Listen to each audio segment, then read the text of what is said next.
if any individual, a private citizen, goes outside the country or inside the country, he has a freedom to speak. But along with that freedom to speech comes what I call the need to have a sense of responsibility. Now, if you don't understand how the European Union came into being, and I don't want to take your time to highlight how the Treaty of Rome started with 6 countries and others, how the first union was European Coal Community, European Coal and Steel Community. These are sovereign countries which have joined in order to produce, at the end of the day, some kind of a customs union, a tariff union, and where they've even decided to have a common foreign and security policy. These are independent states. To compare that to the Indian states, look, we are the world's largest democracy. On that there is no doubt. We are the world's oldest democracy. On that also there is no doubt. But for Mr. Gandhi to go to the United Kingdom and say, in India, Indian democracy is facing an attack on the basic structure. What is the basic structure of a democracy? Number one, freedom of speech, civil liberties, a free press, an independent judiciary. Which of these constituent components which make up Indian democracy is saying that they are under attack? The free press, I am a very proud member of the Indian legislature. I see the press having a field day criticizing the government through print media, through electronic media, through social media. And I think the relationship between the media and the political system,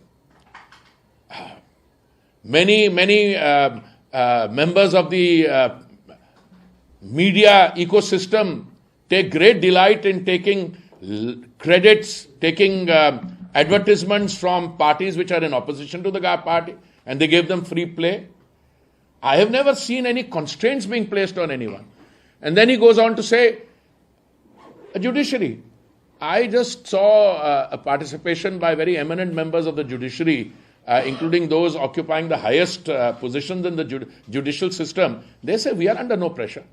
In any case, even if they were to say that there is a healthy interactive process going on between the judiciary and the government, there are certain things the government feels, and I believe rightly so, that in a separation between the executive, the legislature and the judiciary, the executive has a role to play.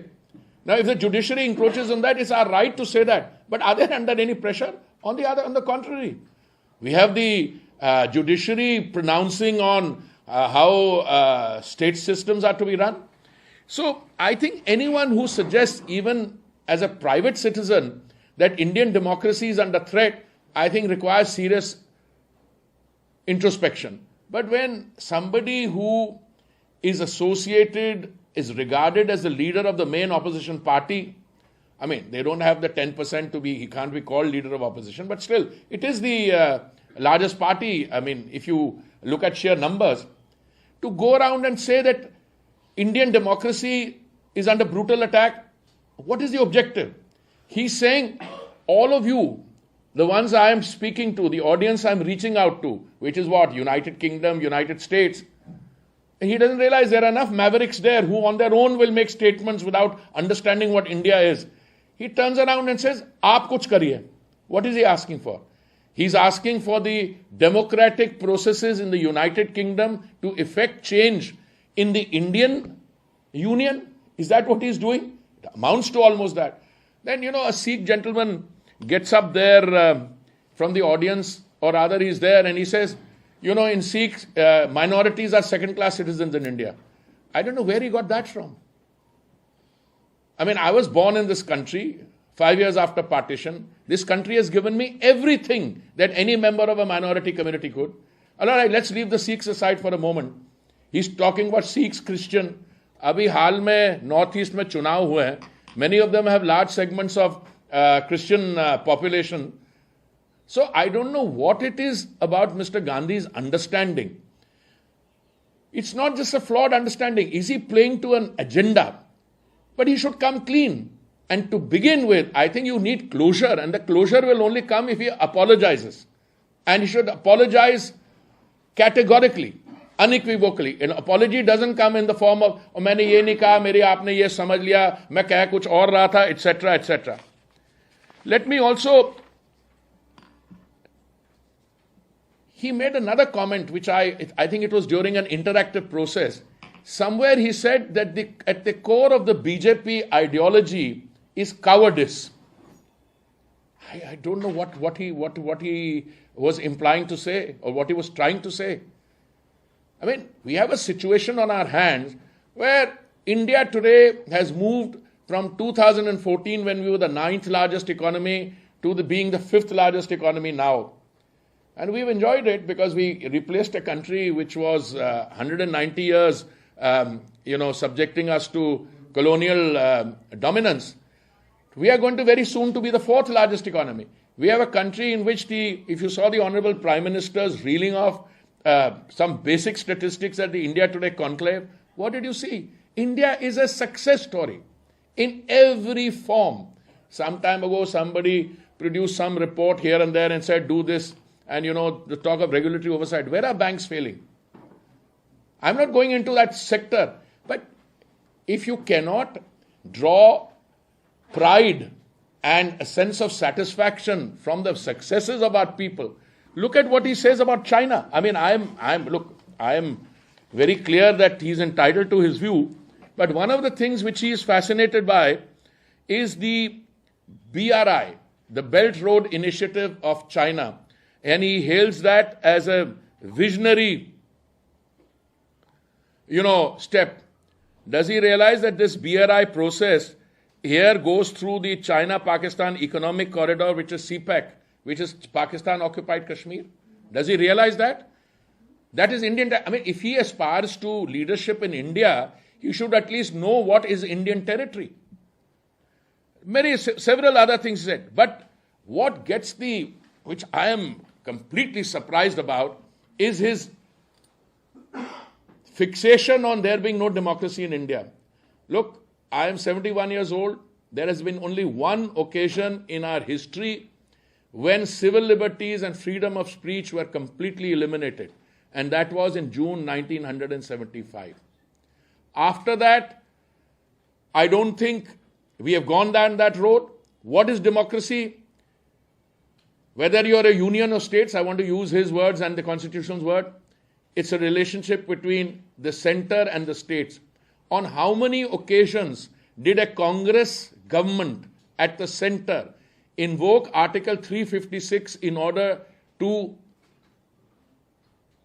suspend and dismiss legitimately elected state governments? Most of you are aware of the figure. I think should be close to 1,000 times. His own grandmother invoked 356, I think at least 50 times.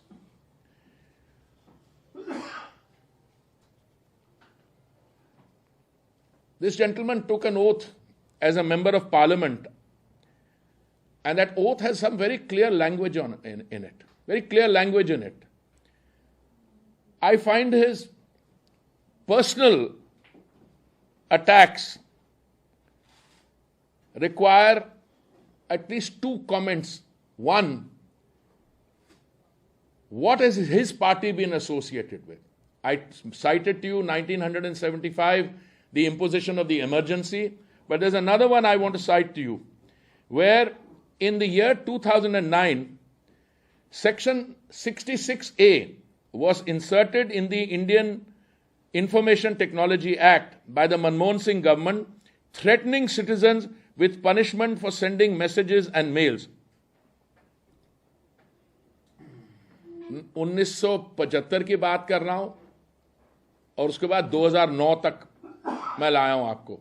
और जब इन्होंने section 66 से insert करने की कोशिश की, this was struck down by the Supreme Court in 2015 in the famous Shreya Singhal case. So here you're talking about democracy being in threat when your own family history, what you have done in the Congress party in terms of suspending civil liberties, curtailing freedom of speech in 1975. Now I could go on, etc. Baki, you take the other examples. A journalist from a prominent channel is bullied into submission when his party was in power in Maharashtra. I have so many other examples, but I'm going to stop here because mujhe lagta hai we have a time this thing and you have many other stories to comment. Also, if you have any questions, I'm always happy. Will Parliament functions or will you again press for This is absolutely a call that he has to make. He should apologize unambiguously. Because, you know, he goes and has a press, मैंने ये नहीं कहा था, मैंने वो नहीं कहा था, इसकी अरे भाई say मेरे से गलती हो गई, I apologize. I think from my understanding is that will pave the way and facilitate a functioning of Parliament. It doesn't, because Congress is very much adamant. Congress is saying what he has said has it's absolutely nothing. It's not wrong at all. What he said is not wrong. Yes, this is what the Congress. I mean, I gave you many things which I have picked up from his wisdom which he has espoused in the UK. Which of this is correct? And by the way, I think his tutor also needs to provide a qualification. Somewhere he said, unfortunately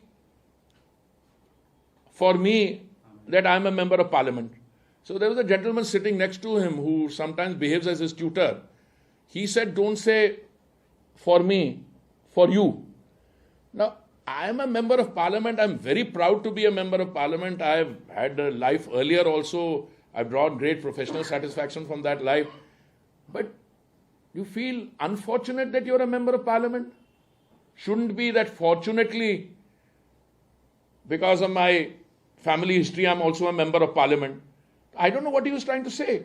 Now, Parliament's functioning, if he thinks unfortunately that for him that he's a member of Parliament, or unfortunately as the other gentleman said, for you that I'm a member of Parliament, pata nahi, I don't know. I think we should get a clarification on who's fortunate and who's unfortunate. But these kinds of antics are very unfortunate for Parliament, that you have people like this who claim to be associated with a history, with a contribution to the independence of India, and then go and make these absurd statements. Now, Mamata Banerjee has said that BJP wants to make Rahul Gandhi a leader. They want to keep Rahul Gandhi at center stage because it suits BJP. In fact, she also says that Rahul Gandhi is Narendra Modi's biggest TR. देखिए, मैंने भी वो ममता जी की statement देखी है, पर मैंने उनको उन सुर्खियों में देखी है statement. I have not seen the full statement, so I can't. But there are other people who are saying that political parties should draw up their assets and liabilities list. And all I can say is, I don't think Rahul Gandhi makes these statements after consulting us. When he goes to the UK, I don't think he was in touch with any one of us. In fact, he has decided to make a statement whether he wants to be, whose TRP ratings are being affected. There's a counterpoint of view that when he makes a statement like this, he gets a lot of oxygen. I mean, after all, this is a lovely morning and I'm beginning to spend a time with you before giving you a cup of tea, but which will also come. But so I think these are questions which Mr. Gandhi has to offer. Now, is the opposition all in one? I mean, look, the citizens of India are very mature. The ones which come into Parliament have absolute, experience, the wealth of experience, wealth of wisdom. Not many people would want to associate with this. But for anyone to suggest that he's doing it at our bidding, that I'm afraid I will have to take issue with that. I mean, if somebody makes a statement and at the end of the day, I have to call you in the morning and request you, etc., and I'm actually taken the thing. He's spoken against the minorities. He has spoken against Indian democracy. He's spoken against the basic structure. He's spoken against you all, against the press, that you are not free.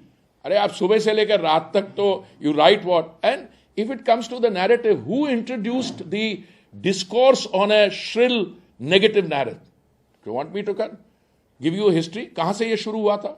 Maut ke saudagar, ye wo, all this started. This is this gentleman's calling. And as I said, unless he apologizes, at least my advice to my party would be, he has to unambiguously apologize.